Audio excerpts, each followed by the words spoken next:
Have you ever wondered how our sun formed? Well, lucky for you, I'm about to tell you. When you look up into the night sky, most of what you see are stars far, far away from us. They are the most common celestial body in the universe, with over 80% of the night sky consisting of stars. To us, they are little speckles in the sky, but in reality, they are massive spheres of gas that are super bright and hot. The closest star to us is, of course, our sun, which is visible during the day, since it is the center of our solar system. Stars just don't appear from thin air, they take millions of years to form.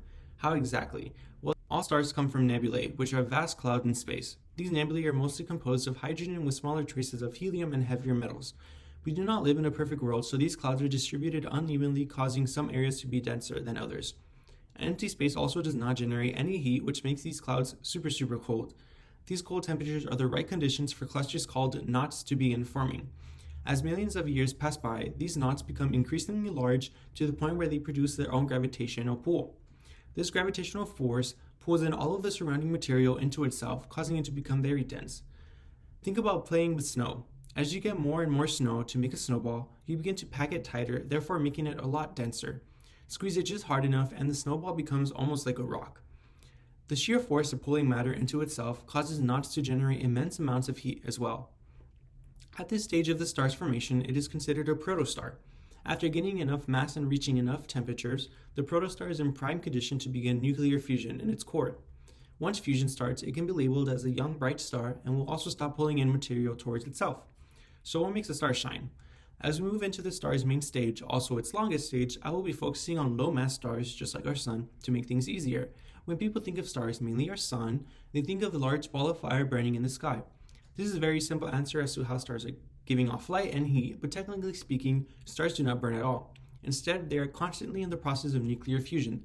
This process occurs in the core of the star because of the intense pressure and weight of the star has on its core. The pressure of our sun's core is 100 billion times stronger than Earth's atmospheric pressure. To better understand just how strong this is, consider a 150-pound human. If they were to go to the sun, they would weigh over 4,000 pounds. This pressure also makes things very hot in there. When nuclear bombs are detonated, they can quite literally disintegrate and burn stuff within a certain radius. Well, the sun's core is 1,500 times hotter than a nuclear bomb, about 15 million degrees Celsius. It is hot enough to melt atoms. Not really melt, the proper term is called ionization. This is when the heat strips away the electrons from the nucleus, leaving the nuclei to float around. This ionization causes a fourth state of matter, plasma. You can think of plasma like a syrup, but very hot syrup. A pure hydrogen nuclei. The high pressure of the star can begin to fuse hydrogen nuclei together. When playing pool, you hit the white billiard ball in order to move all of the other balls. With enough force, you can make these balls move all over the place. Fusion is sort of like this, but instead of making the balls scatter all over the place, it uses so much force that it makes the balls fuse together or become one. In nuclear fusion, hydrogen nuclei, in a long, complex process, fuses together to form helium atoms. The mass of combining hydrogen nuclei is more than that of helium nucleus, so the extra mass that is converted into energy is a form of heat, and this is what essentially is powering our star.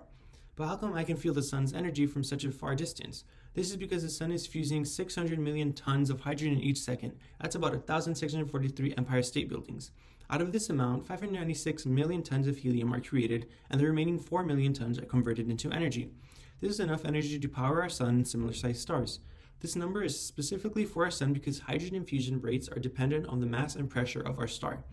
This is an unfathomable amount, yet the sun has a life expectancy of 12 billion years and is roughly 4.5 billion years older right now. To gain better perspective on just how old the sun is, I'm going to condense the 12 billion years into a single year. This means one day is equivalent to 33 million years. This is still a huge number. So if December 31st is the end of our sun's life, it is currently on May 16. It has a long way to go before it dies. But wait, stars can die? Yes, just not in the way that you'd think. The sun doesn't just turn off, it just runs out of hydrogen to fuse. As previously mentioned, hydrogen is fused into helium, but what happens to the helium? Essentially nothing. Helium cannot be fused into other elements because our sun and low-mass stars in general do not have enough mass and high enough temperatures to begin fusing helium into neon, oxygen, and carbon. Throughout a star's life, helium just accumulates in the core like trash. Once the star has run out of hydrogen, all hell breaks loose. The outward pressure being generated from nuclear fusion, the only thing keeping the star from collapsing into itself because of the immense gravity it has. Once this pressure is no longer there, the sun's gravity begins to push into itself. This powerful force causes the star's core to begin heating up even more. This causes a chain reaction of events. The first, temperature increases, allowing hydrogen to outside of the core to begin fusing. This fusion tremendously increases the sun's temperature to higher limits previously mentioned. Gases expand when temperatures increase, so this causes the sun to expand twice its size. At this stage of its life, the sun will be considered a subgiant. The sun will also become so massive that its gravity will not be able to hold all of the material in. Think of an onion and the layers. Each time the sun expands, one of the outer layers is stripped away. Over a third of its mass will be ejected at this stage. Yet, the sun is still not done. The core is continuously contracting, leading the star to become even hotter. This, of course, causes it to expand to an even bigger size. After expanding twice its size, the sun can become 10 to 150 times bigger, officially becoming a red giant. The sun can get as big as Earth's orbit, which is super large. With its large size and high temperatures, the sun will be capable of fusing helium in its core. Helium will fuse into carbon. The cycle of expanding and contracting is occurring as the sun and other stars use up their last fuel. With each expansion, the sun loses and ejects its outer layers into space. Now carbon is building up, which is very bad. Low-mass stars, no matter what, cannot fuse carbon. The sun's death is near and unstoppable. Low-mass stars have much less violent endings in comparison to high-mass stars. After having expanded so many times, the sun will have expelled all of its outer layers, leaving behind an exposed star core. With no material to fuse, the star is considered dead. What is left behind is a super hot and super dense star core, known as a white dwarf. Nothing else happens after this. All of it is left white dwarf that is just slowly cooling off for billions and billions of years. A bit anticlimactic, I know.